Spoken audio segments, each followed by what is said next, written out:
Welcome to this edition of Mr. Brandt's 5th grade everyday math review. As you can, in this video, we're going to be going over lesson 3.1. And as you can see, we've got two problems here, two example problems to go over, and we'll finish up with the practice problem like we normally do. So let's get started. First problem here, Hannah has 4 granola bars. She is going to share them with 5 friends from her diving team. How much will each person get? Let's use these questions over here to help us as we're going through this. So how many objects are being shared? As you can see here, it's going to be 4 granola bars. So it's 4 granola bars. Next question is how many people are sharing?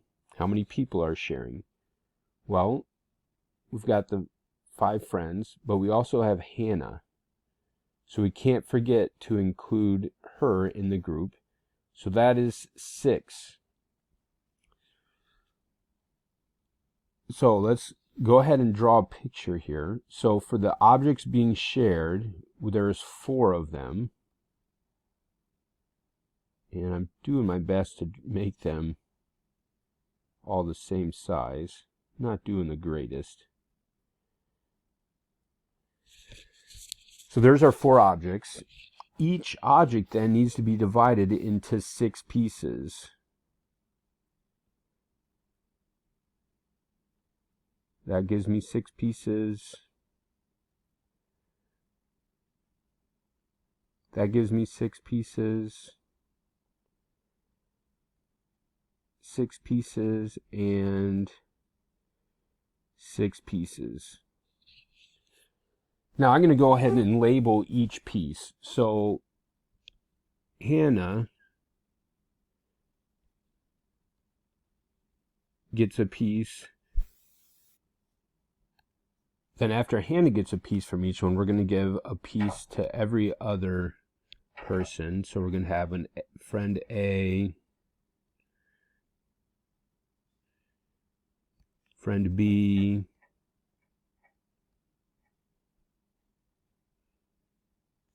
friend C,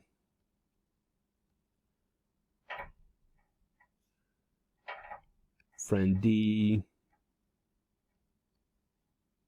That's a bad D. And we'll finish up with friend E.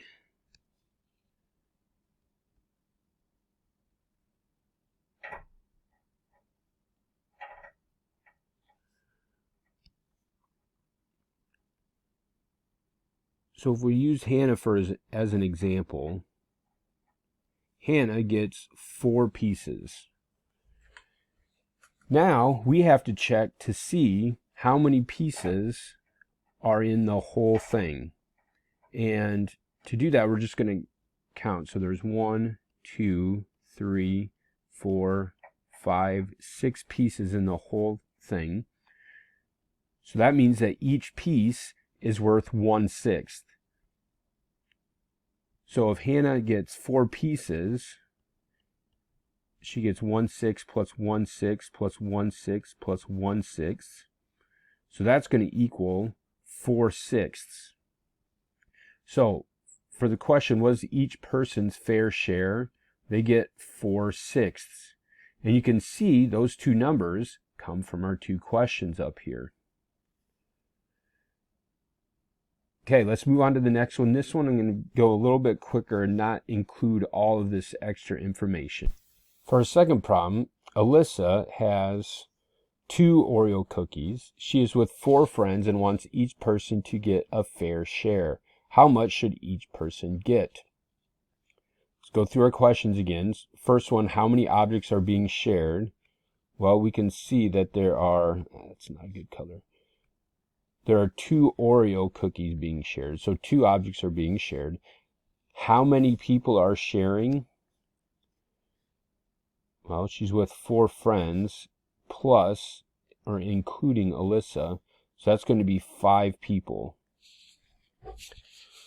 And despite the fact that Oreos are circles, I'm going to still use rectangles again. I just like to use rectangles when I do problems like this. I feel it's easier to draw than using the circle. Whoa.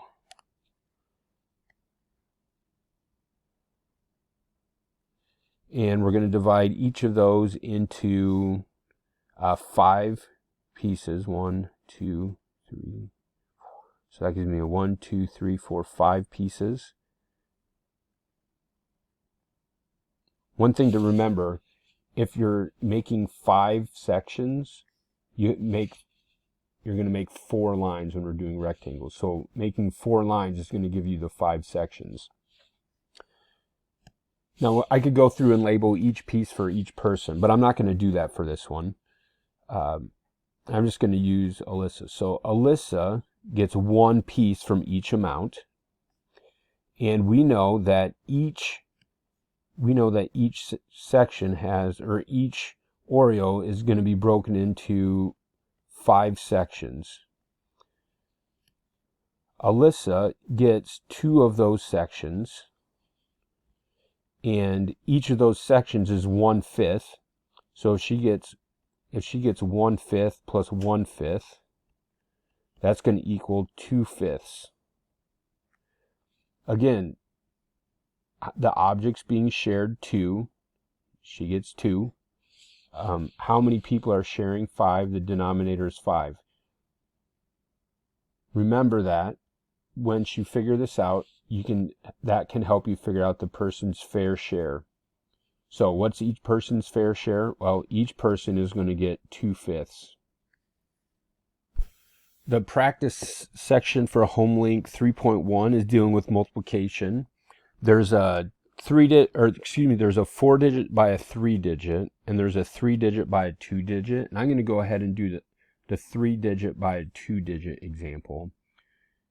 So let's go with 274 times 35. 274 times 35. Now, on the 4-digit by the 1-digit, it's going to match exactly what we do with the ones place. So remember, we're always multiplying from right to left, and we have to do each digit at the top times the ones place. So 4 times 5 is 20.